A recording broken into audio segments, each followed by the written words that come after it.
And welcome today to my live interview for the Victorious Souls podcast. Today, my guest is Kim Keane. She is a mom who was blindsided by her childhood trauma and domestic abuse that she had suffered earlier in her life. But she did the inner work courageously, and she reclaimed her confidence, her power, and her inner peace. And now she helps other moms feel seen, known, loved, and not alone through coaching, podcasting, and all the things. And I can't wait to bring her out here for you to meet her. I will bring her out here. And for those who don't know me, I am Danielle Burnock from danielleburnock.com. Love yourself from Survive to Thrive, that lady on the internet who loves you. Welcome today, Kim. Thank you for being with me for my podcast interview today. Oh my gosh, thank you so much for having me. Oh, it's a joy. I was telling them how, you're a mom and you were blindsided by your childhood trauma and domestic abuse that had happened earlier in your life. And then you did the work. You were courageous and you did the work. Before we get into all the things that happened, why don't you give our audience a little bit of a feel of who was Kim growing up? What were you like before all the things happened? So always very talkative, which that hasn't changed. And loved reading, loved being with friends, loved taking dance class. Even though things like, my childhood hadn't been easy, I don't think I really let it stop me. I think I still showed up very much as like a young, vibrant little girl. Of course, there was self-esteem issues that I was really good at hiding, even when I was very, very small. But again, no one would have known. So it was always like this very bubbly, outgoing personality, always wanting to be with friends, do Girl Scouts, dance class. I always did well in school, mostly because I was afraid of getting in trouble. But yeah, just I would say like your normal, typical kid. Yeah, but didn't you have some things that happened when you were like 4? Yes. So when I was 4, maybe almost 5, my parents got a divorce. So that's actually some of the very earliest memories that I have is actually of my parents fighting. And I can still see it crystal clear. Like it was just yesterday, the trailer that we lived in with the furniture that we had, with the carpet, all of it. So yeah, so despite the fact that I showed up in life as this very much like normal kid, there was dysfunction at home. And so my parents did divorce when I was young. And then my mom went right into another relationship, which was not a healthy relationship by any means. And my dad, he dated a couple of women before he met my stepmom and then married her. But that was not good. So initially I liked her, but then I didn't, because she started putting rules in place that I didn't have. So when it was just my dad and me, it was very much like the bachelor lifestyle. So we ate kid food because my dad is picky. So like we had chicken fingers, French fries, mac and cheese, hot dogs, spaghetti, no vegetables. And then when my stepmom came along, it was like, now you're going to eat vegetables. And I so could see why you didn't like her. You were a kid and you didn't want to eat vegetables. She was so mean to you to make you eat vegetables. Yes. And so, but also it took time away from my dad. So that was, because I was used to having my dad to myself all the time. And then she came into the picture. So then when I was at my mom's house every other weekend, my dad and my stepmom would go places and do things. Or I would come home from my mom's house and there would be roses on the kitchen counter for my stepmom. And I'd run upstairs and there would be nothing for me. So I started creating this narrative in my mind that my dad loved her more than he loved me, which wasn't true. I just couldn't understand that, my dad was in his early 30s and he had a 6-year-old. And there's my stepmom who's in her early 20s. So my dad and my stepmom are 9 years apart. Oh, wow. And so I just didn't understand the dynamic. Oh, yeah. And, I can't imagine now, I have 2 children. If my husband and I got divorced, what that would be like to have my children then try to start over in a new relationship with a partner. So I jokingly tell my husband that we're never getting divorced. You shouldn't joke that. Just say, nope, we're never doing it. Right. I'm like, you're just not going to get rid of me. That's it. You're stuck with me forever. So it was just so he, it was like he had two lives basically. He had me from a previous marriage. And then he had my, this new wife that he was creating a life with. And so they eventually had two children. So it was this weird thing. Like I knew my dad loved me, but I didn't really feel like I fit in at his house. And I knew that my mom loved me, but I didn't really feel like I fit in at her house either, because I had three older stepbrothers there. They're my stepdad's children from a previous marriage. And then my mom and my stepdad have a son together. So he's 6 years younger than me. So it was just, I always felt like kind of in purgatory almost. Like I didn't ever really feel like I fit in anywhere. But with that being said, I was really good at being a chameleon. So like I had a set of rules at my mom's house that were different than the rules at my dad's house. So I was really good at being able to navigate back and forth, mom's rules versus dad's rules versus stepmom's rules. And then, navigating school rules and all of those things. So I was really good at adapting to whatever environment that I was in. Wow. That's very chaotic. Yes, to say the least. Very chaotic. So Yeah. you have this childhood that's wonderful on the one aspect, but very chaotic on the other, which that creates just I don't know the word for that. Yeah, it creates instability on some way. That's the word. Instability is a really good word for that. Yeah. Yeah. So, and then it was hard too, because it felt like I was the only person in the world whose parents were divorced. So my childhood friend, her parents were married and they had been married for a long time. And so going to her house, I always felt kind of not jealous, but like almost like I was missing something because my parents were divorced and her parents weren't, even though I had family dynamics, it just wasn't the quote unquote norm. But now I know actually like her family dynamic was not the norm because most of the parents were actually divorced. I just didn't have the awareness to know that. Wow. Yeah, we don't know when we're kids. We don't know. That's a big part of it. We can't know. We can't process that. It's not information that a child can deal with. It's adult information. Yes, very much. And I think too, like there was probably some awareness, and it was hard too because in her neighborhood, the parents around were all married. So I think that skewed the perception too, was that, oh my gosh, everyone's parents are married, but mine are divorced. I just don't think that, when you're little, you're having the conversation of like, oh, my parents are divorced. Oh, my parents are, you just are in. You don't even know what like married is. They just live together. You don't know all those details. Those are complex thought processes that children can't fathom. Yes, we're just too busy, jump roping and swinging on the swings and playing on the slide and playing tag and all of those things to really, have those deep, meaningful conversations. That's what the deep, meaningful conversations are about, playing on the slide and swinging on the swings. That's what's important. Yes, and arguing over who actually won and why the other person lost. Those are big deals. Yeah. So then later in your teen years, you got into this big upheaval. Tell us that story. Yes. So sophomore year of high school, I started dating this boy. And just prior to him, I had been dating another boy. So the first real boyfriend I ever had was 17 and I was 15. And he had actually been in jail multiple times, tattoos, very unsavory and not a productive member of society. Where'd you meet this guy? He lived in my mom's neighborhood. So my mom lived at one end of the neighborhood and he lived at the other. And I don't even really remember how we ended up connecting in the neighborhood. I think it was from a girl who lived at the top of his street. And we had known each other for many, many years because we were in Girl Scouts together. And then she was friends with a friend group of mine. So it was like this very tangled web of friendships and connections. And I think that's how it happened. And so he showed an interest in me.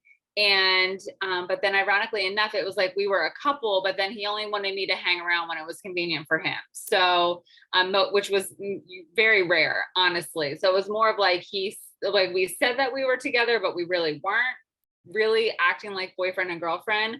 And so, then the second boyfriend came into the picture. and we met at school, and he was infatuated with me. So I was in FFA and I was the secretary, and he showed up late to a meeting, and I basically told him he needed to go back to wherever he came from because he was late and he was not welcome at the meeting. And What is FFA? oh, so it used to stand for Future Farmers of America. Okay. But now it's just the National FFA Association. So we at my high school, we had a very small farm. So we had a barn and we had chickens and bunnies and sheep. At one point we had a cow, we had a rooster. And so through, and then we had small animals like hamsters and gerbils and a chinchilla and a little bearded dragon, and then flower arranging classes. So you could take ag science classes. And part of that was helping with the animals out in the farmyard. And you could go to the state fair. You could buy a sheep, go to the state fair and show the sheep at the state fair, which I did 2 years in a row.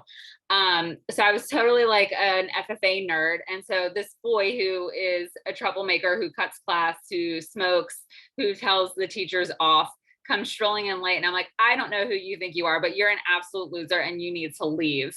Well, and that was enough for him to be like, oh, she is my girl. Like, she is going to be my girlfriend if it's the last thing I do. So he started trying to walk me to class, and then homecoming was shortly after. And so we danced at homecoming, even though I was still with boyfriend number one. And so then he asked for my number and went running through the hallway screaming, I got Kim's number. She wrote it on my hand. And I was mortified. I was like, I don't know what I just did, but I think I'm regretting that decision. So embarrassed. And boy.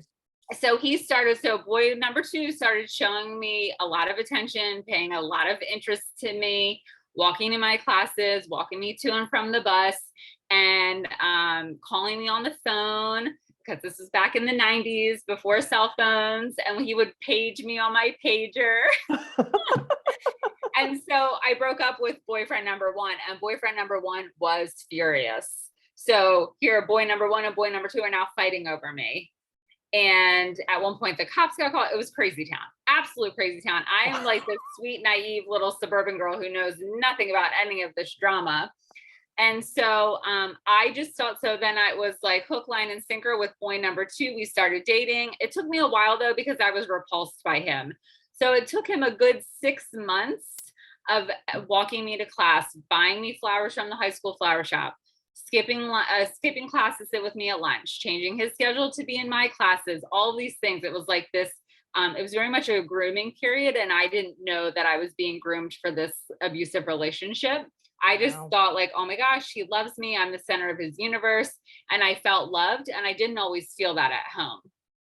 And so, so we started dating, and within 6 months in, I did not want to be with him because it was this constant stress. It was, oh, you're cheating on me because you didn't call me when you got off the school bus.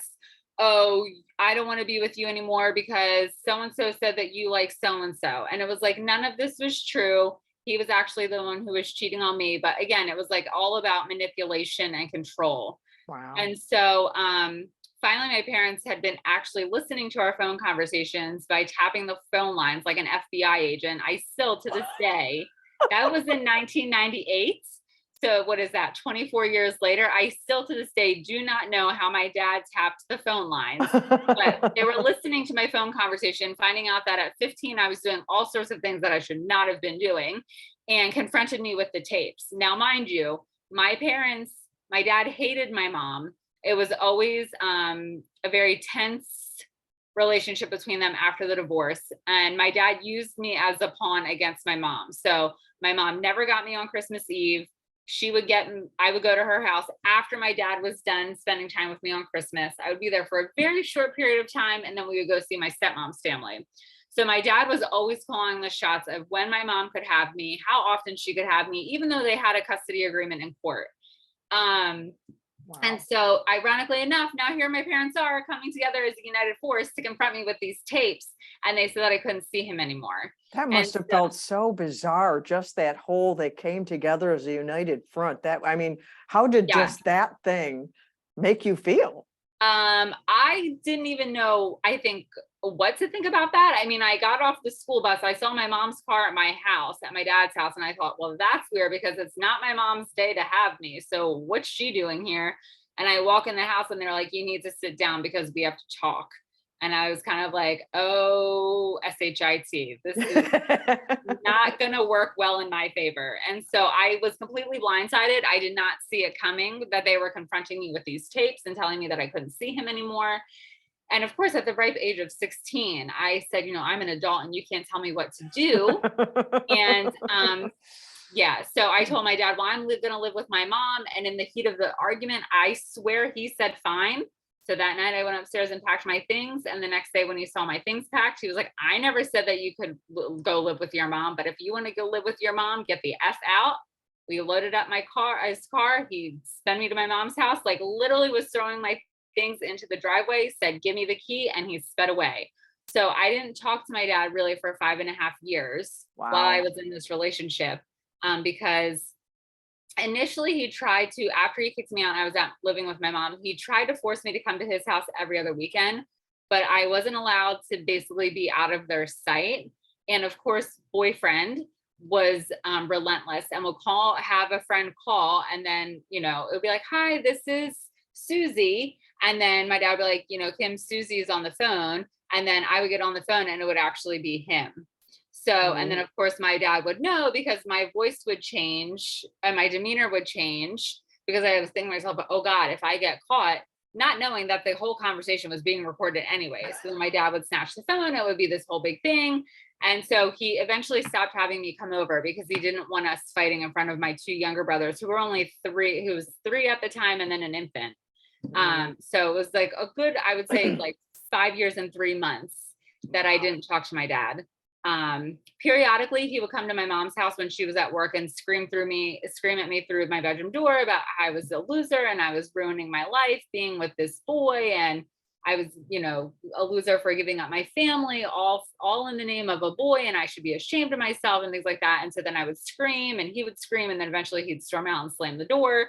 So it was a very turbulent time. Sounds like it. 5 years of screaming. Yes. That's a long time. Yes. Turbulent, not just with my parents, because it was not all sunshine and roses with my mom. Even though I was living at my mom's house, it was very tense and very stressful because we were always fighting about the boy. And then I'm in this relationship with this boy that I didn't really want to be with, but I was so afraid to leave him because it didn't start off physically abusive. It started off verbally and mentally abusive. And then about 2 years into the relationship is when the physical abuse started, but that was really also when his drug addiction started to escalate. So I had all of this turmoil and turbulence from all directions. So I just felt like I had to stay because I convinced myself if I leave him, he'll kill himself because he can't live without me. So ridiculous because guess what? He's living just fine, manipulating other women at this point. But when I left him, he was manipulating other girls in their early 20s. And so he's still running the same pattern, but let's just say he just survived just fine without me once I left. Wow. So how did you get out of this? How long did you stay and what made this stop? Yeah. What made you stop being with this boy and living in this constant turmoil? Yeah. So I was with him from March of 98. So I was shortly before I turned 16 because I turned 16 in July of that year. And then I stayed with him until just shy of my 21st birthday. So it was a long time coming for me to leave. But he had been arrested multiple times for assaulting. The biggest charge was, he almost killed someone with beating them up with a baseball bat, but then he got charged only with offensive touching. So he was on probation. And so it took over a year of him violating probation with dirty drug tests to finally be arrested for violation of probation. And so then he went through a series he was incarcerated in various ways over a period of a year. And so that was, I guess, year 5 of our relationship. And started off with at the local prison. I got transferred to the violation of parole center and then got transferred to a work release center. And in that time, I really didn't want to be with him, but I kept telling myself it's going to be different. Things are going to change. He keeps telling me things are going to be different when he gets out.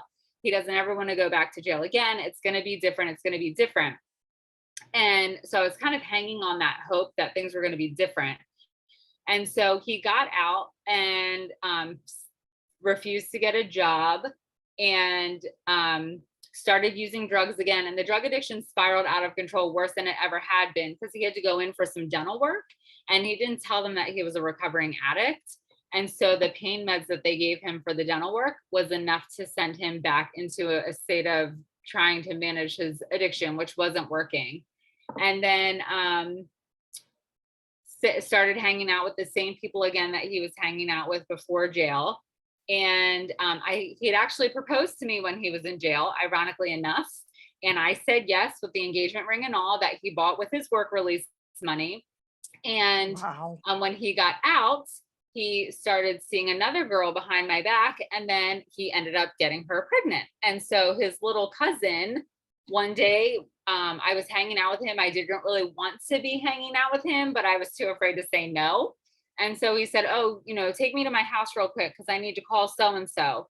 And so I was waiting outside. His cousin came out and she said, did you know that he and so-and-so are having a baby together? And I said, get out of the car, I'm leaving. And I literally drove away.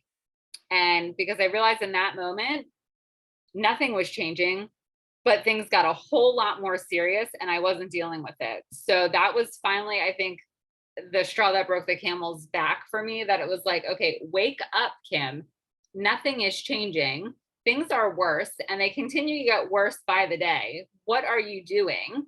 And so that night he had a friend drive him over to my house, and he knew that my mom never locked her front door, came barging in. He knew I was home alone, sold the engagement ring, all the other jewelry he had given me, punched me in the stomach, spit in my face. And I chased him out of the house and I screamed at the friend, don't you ever bring him back here again. And the poor friend was like a deer in headlights. He was like, I'm so sorry. I had no idea. He didn't tell me any of this. And he said, I won't bring him back. I won't bring him back. And so it still took a little bit of time for him to finally get the message that I wasn't interested, and that things really were done. But that was how it ended. It was really just a spur of the moment decision that enough was enough. Wow. Wow. You just got to that point and just, it broke. It's like you had like an epiphany of Yeah. like, yeah, no. So Yeah. how did you, I'm sure, like you said, it took a while for him to get the idea or whatever, but still there were reasons why you stayed with him for so long. And then you have all the after effects of having been through that. How did you take ownership of your life again to be living this wonderful life you're living now with your kids and your husband and that? I mean, that's a long ways from there to there. And how did you do that? So sometimes not very well, for being honest. So when I left him, because at that point, so, we were together in high school. I didn't go to college right out of high school because I had been accepted to the local university, but because my grades had dropped during junior and senior year, they took my admission. I wonder why. Right? They re-syndicated my acceptance, even though I had already had all my classes picked, I had all my fees paid, I had everything ready to go to start school that fall. And the rebellious streak in me, so they were like, you have to get 4 letters of recommendation, you have to speak in front of a committee of people. Somehow my grandmother or my uncle got the dean of admissions to call me, and I told the dean to kiss my what and hung up on him. And because I was like, I'm not doing it. And so I thought my mom was literally going to come through my bedroom wall when she heard me say that. So one of the first things I did was I enrolled at the local community college just to get myself back into school, because it had been 3 years, almost 4 years since I had been in school, and just started doing that. And I was working 2 jobs and dating still boys and men that were not good choices. There was still that pattern there of feeling like, he would always tell me, no one will ever love you. Your body is disgusting. You're disgusting. You'll die alone. If you don't have me, you'll have no one. Who said this? What? Who was it that said that to you? Oh, boyfriend. Oh. So, but that was his strategy to keep me with him for 5.5 years, and it worked. Was shaming. Yeah. Yeah. So then when I left him, then I was a complete wild woman. And I was like, oh, you think I'm pretty? Okay, we can date this week. And oh, you think I'm pretty? Okay, we'll date next week. And it was like still these guys who had drug addictions, who weren't working, who had criminal histories, who couldn't hold a Wow. steady job. And finally, after the last one, I was just like, okay, I'm done. I'm going to live alone. I don't need a man. And then literally a month later, I met my husband. so, so there's that. But I went back to school and had a job, had kids, and thought that I was doing great with life when I was working on my undergrad. We lived in New Hampshire so that my husband could go to law school. I was struggling a bit because I had started volunteering for a group that really promoted being an active bystander. And it was a lot of me sharing my story, how our friends just stood by and watched the things transpire. And so that was really starting to take a heavy toll. So I started seeing a therapist on campus, and that worked, but it was still surface level. So I still felt inadequate going to see my in-laws, because in my mind, I had convinced myself that they thought I was white trash and that my husband could have done so much better, yada, yada. Mhm. But it wasn't actually until I left my teaching career 8 years ago that the real work started. Um, and that was when I learned, because I went to therapy thinking like, okay, I'm having an identity crisis because I identified as a kindergarten teacher and now I'm a stay-at-home mom, and that wasn't in the plan, and I'm struggling. And I thought she was going to say, easy peasy, Kim, 3 steps to overcome this identity crisis. Don't you just worry your pretty little heart about a thing. It's going to be okay. And yeah, that's really not how it happened. So it was, do you realize you're codependent? Do you realize you suffer from anxiety? Do you realize you suffer from childhood emotional neglect? I had never heard the word codependency and enmeshment before, so I had no clue. But I was like, oh, it makes sense. There's a history of alcoholism in my dad's family, and in my mom's family. So it made complete sense that codependency and enmeshment would be there. And then the childhood emotional neglect, I'm like, oh, yep, that makes sense too. But ironically, Wow, I never, your counselor knew that term, childhood emotional neglect? yes, she used Wow, that that's term. awesome. Yeah, I Yeah. learned And mine through the books. My counselor okay. didn't know the term, but she identified the behavior. She identified the effects. So that's really cool. There are therapists out there that know that childhood emotional Yes. neglect. That is very pervasive. Yeah. So she knew the term, but all she wanted to do was medicate me. So it was, she was really good at giving me the labels. Okay, so you're codependent, you are enmeshed, you're anxious, you have childhood emotional neglect.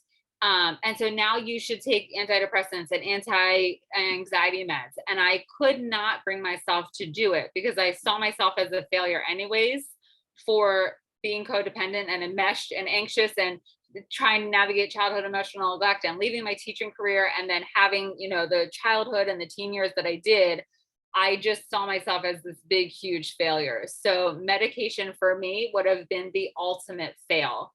So I Well, it couldn't sounds allow like what myself. you were saying, that she said, well, for codependent, you take this, and for childhood emotional neglect, you take this, and for Yes. enmeshment, you take this, rather than, I mean, it wasn't really for your wellness. It was like you had these little labels, and then we'll just slap some drug on it to fix it. Yes. And there were a few other strategies, so she's like, oh, you should do yoga. So that was great because I started doing yoga. And now 8 years later, I'm still doing yoga, and it was like, oh, you should try meditation. Okay, great. I'm still meditating 8 years later every single day. But then she would say, oh, well, before you go to a family function, pretend to spray yourself in Pam cooking spray. So that way the codependency will just slide right off of you. Or carry invisible scissors in your pocket. And then if you feel the strings of codependency attaching to you, just cut those strings with your invisible scissors. And it was That like, is so weird. yes. So it was that strategy and then medication. And so she would get irritated with me because she would say, I don't understand what the problem is. I'm giving you tools to fill your toolbox and you're not using them. So if the tools that I'm giving you aren't working, then we clearly need medication. And I just couldn't do it. I really couldn't do it because I didn't have anything chemically imbalanced in my brain that would benefit from the medication. These were all learned behaviors that I had Yeah. to unlearn. Yeah. So So she was how like, did you get out of that? I mean, because that wasn't working. What did you find that actually did help? well, it took her to give me the ultimatum. So she said, if I'm giving you this medication, I'm going to give you this medication because it's going to give you stairs to climb out of the ditch. So you're not clawing your way out every day. And I was like, well, I'm going to claw my way out of this ditch every day before I take the stairs. So she's like, well, maybe then you should go see someone else because I'm a social worker and I'm a problem solver. And clearly this isn't working for you. So I was like, nope. I was like, yeah, sure, fine, whatever. And so that was that. And I had made the decision that I wasn't seeing anyone else because I didn't want someone else shoving medication at me. Mhm. So I started going for Reiki treatments, which is energy work, energy healing. I started using crystal energy and I continued meditating. I continued doing yoga and I felt relief. I felt, because it was clearing out this old, stagnant, outdated energy that I had been carrying for so long, but there was still a missing piece to the puzzle. So I left therapy in 2016, 2018, 2019. I don't even know the dates anymore. I guess it was 2018. I started working with a life coach. And that was finally the missing piece of the puzzle that I needed because I Yeah. finally got to the root of why I was running the codependent patterns, why I was exhibiting the anxious behaviors, how I was showing up with childhood emotional neglect in the driver's seat. So getting to the root cause of those problems and the story that I was telling myself from those things, that was where the real work started. Because the other thing that I had been doing during therapy and after was reading books. So when she said you're codependent, the best definition she could give me is when you take on other people's emotions. So I was like, well, yeah, that makes sense. I could see that. So then, and that was it. That was it. So then I went to the library and I was looking for books on codependency. And that's where I found Melody Beattie, Codependency No More, and the book, The New Codependency. And so I read those and I did the workbook pages that she has, the workbooks that go with the book.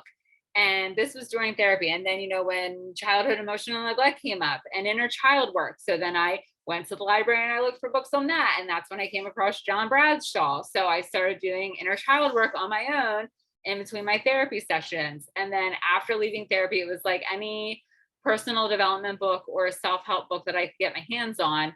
I was reading it to try to navigate it on my own because I was like, I am not taking medication if it's the last thing I do, because I just couldn't allow myself to do that. Yeah, something that you're saying here, but you're not saying the words. So I want to go back to the words Yeah. because by the demonstration of what you did, it's clear. Because I said, what did you do? How did you take ownership to get to thriving? Well, you took ownership of your own self. You took Mhm. ownership to care for yourself, to love yourself instead of trying to get it from everywhere else. Mhm. And you didn't use those words, but I want to pause and say that for our audience so that they can hear that. And then they'll go, yeah, I see how she did that. Yeah, Mhm. yeah. And to put those words to your demonstrated actions, you started demonstrating self-love for yourself, having compassion on yourself, reading those books and doing the work. And you had also told me how you took ownership of how you kept yourself in that place. No one Mhm. kept you in that place yourself. And it's like, and you just really took ownership of yourself. Yeah. I wanted to really point that out for those listening, for them to connect the dots there. Because like I said, you elaborated on it beautifully. Mhm. You can look at what you did and you can see that, but I wanted to make it real clear with the words for our audience that you took ownership of yourself, who you Mhm. were, who you wanted to be, where you had been, and you're like, nope, not doing that. We're going this way. So it's like, Yeah. it's awesome. It's wonderful. And now you are helping other women do that themselves. One of the things that I'd shared in the intro, how you're helping them to feel seen and known and loved and heard and that they're not alone. What is it that you are doing for all these others moms? Yeah. So I have a podcast, which I hope Daniel will come on, hint, hint. And it's called One of a Kind You. So I share my journal entries of when I was in the thick of the struggle going through therapy and what I wish I had known then and what I know now as a certified life coach. So that way women can actually hear that the struggle that I had as a mom, trying to reparent myself really, and still show up and parent two toddlers, a 2-year-old and a 5-year-old, and still be a wife, which I have to say, it's very sweet of you to say, oh, you did it because you loved yourself. I did it mostly at that time because I felt like I was broken and I had to fix something. It wasn't until later in the journey where I was like, oh, this is actually self-care. This is actually me reclaiming my power and myself. But it really started out, I was like, oh my God, I'm so flawed and defective. I've got to do something, mostly because I didn't want my children to perpetuate and have the same cycle that I had. But see, there you did it even without the terminology. And I love that, because I share that in my podcast all the time, because I healed of so many things that I had no idea what they were until later. And I used ways of doing things that I didn't know what they were called. Yes. And you don't have to know all these terminologies. You can just, I'm not staying there. I'm going this way. Yes. That warrior mindset, like you said, you're going to crawl your way out of there. That's the warrior mindset. You can just decide, like you made that decision, I'm not staying with him. It can be that simple at the start. It's not simple. Maybe it's simple, not easy Right. to get out of all of that, but it can be that simple of just fighting for a better life. Yes. And so you don't have to know all the terminology. I didn't know childhood emotional neglect to heal from it. Now I do, and now I tell people all about it. You had mentioned another term. I would like to circle back a little bit for you to, I'm not real familiar with what it is. I've heard it before, but the term enmeshment, could you elaborate what that is to our listeners? Yes. So the best way that I can describe it is where there really is no separation of self between you and someone else. So my family is very much enmeshed in that my dad's family, in that everyone with the exception of one uncle lives within a 5-mile radius of each other. And it was like every Saturday night we had to go to dinner together every Saturday night. And it was like a constant, like when I lived in New Hampshire, for every Sunday for 3 hours, I would be on the phone with my dad. And half the time he would be watching football and I'd be talking and he'd be like, huh? Or he didn't even know I was talking, but it was just like this act. It was like every Sunday we had to have a phone call. And there were some Sundays where I was like, you know what, I'm not going to call him and see what happens. And inevitably he'd be like, you haven't called. Right, Dad. And so now it's like, now that I'm, back close to them, sometimes it will be a couple weeks and I don't talk to him. Be like, yeah, it's been a couple weeks. I haven't heard from you. Right. I have my, you have yours. So it's like really this lack of separation of self, where you almost are like interconnected with the other person in an unhealthy way. So, it's not like having a nice close relationship. It's like you're like two stuck together. Yes, like literally with super glue, and you can't undo it. So it's like I used to, when the enmeshment was very much a real thing, I would constantly ask my parents, opinion for everything. Well, what do you think I should do for Lily and Casey? Do you think I should sign them up for gymnastics, or do you think I should sign them up for dance? Or, well, do you think that I should get these shoes, or do you think I should do this? Or, well, what do you think about this? Or what do you think about this? And it was just like, I could not operate as my own individual being.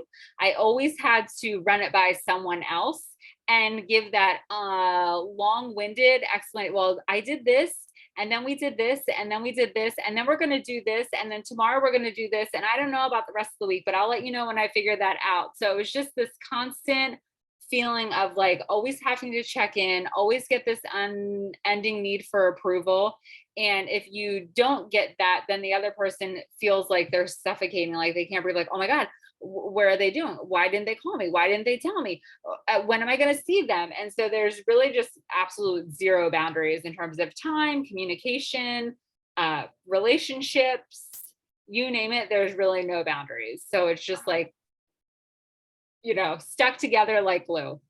Yeah. Thank you for sharing that. And that's not like healthy relationships, because it's good to have good, close, healthy relationships, but you have to have a sense of self, which the lack of sense of self is a byproduct of trauma, as we have to reclaim that sense of self, because, we're one person, we have one life, and we get to make the choices kind of thing. So how do you help ladies in your coaching? How do you help them with coaching so that if you identify maybe they have enmeshment or things they're dealing with, give us like a little taste of how do you help the ladies that you coach?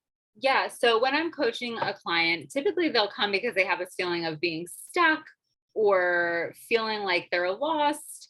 And they usually think it's a career related feeling. And then when we get into it, they're like, oh, I see now, it's unhealed trauma. And so I take it's so it's basically 8 sessions of actual coaching work and then 4 sessions of holistic work. So either doing Reiki for them or doing crystal grid healing for them to really connect the mind, body, and spirit, because that's huge. You have to do all 3 or else it's not going to work.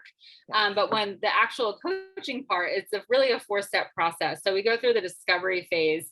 I like to say that we dig in the sandbox to find all the puzzle pieces. So then their puzzle pieces are there, and then we figure out how to put them back together so that it's a whole person again. And it's really understanding the patterns that we're running, the behaviors that we're exhibiting, the choices that we're making, so that we can take ownership of that and say, you know what, I chose to stay in that relationship, even though it was unsafe, it was unhealthy, it was abusive, or I'm choosing to stay in this career that I don't like, or whatever the case may be. And then supporting them to create new patterns, new stories, new thoughts, new beliefs, managing their emotional state, and then really getting them to the place where they can figure out what feels aligned and what doesn't, so they can fully embrace it. And then that, gives them that long lasting transformation. So this isn't, even though it's only 8 sessions of coaching work, it really, the process creates long lasting change. It's not a quick fix. It's not always easy, but the process is simple. And so, I have clients 2 years, 3 years later, they're like, oh my gosh, I can't believe that I'm still, living this new version of me. I'm like, well, it's 3 years. It's not really a new version of you, but it just, for them, it still feels new. But my goal as a coach is to create, I don't want them to be dependent upon me. So my goal is to get them to be independent. So that way they can recognize when they're sliding back into an old pattern. So they won't stay as long and they won't go as deep. So I give them the tools so they can do that for themselves, because I'm not always going to be around to do it for them. Right. And not medication. No. That is like the medication. absolute last resort. And some people do need medication. Yes. There is a place for that. We will Yes. validate that. We are not Yes. medical professionals. So Right. validate that. So where can people connect with you? Where can they find you, Kim? Yeah, so I'm on Instagram, I'm on Facebook, I'm on TikTok. I'm just dipping a toe into TikTok. So if you go to my TikTok account, be kind. I'm still learning. And what's your website? Where's your website? My website is kimkeane.com. So all my social you can get there just down at the bottom, just click the little icon, and then you can get there for my podcast too. So really my website is one-stop shopping. Oh, that's awesome. Anything you want to share with our listeners before we tie this up? Yeah. So just have grace with yourself. Know that you're not broken. You're just out of alignment. And so as long as you can hold on to the fact that you're just out of alignment, it makes the journey that much more tolerable, so you can sustain it to get to the end goal. Oh, that's awesome. Well, thank you for being with us today, Kim. Oh my gosh. Thank you so much for having me. It's been a pleasure. And all of you, connect with Kim if that fits you. And thank you for being with us today. Until next time, I love you.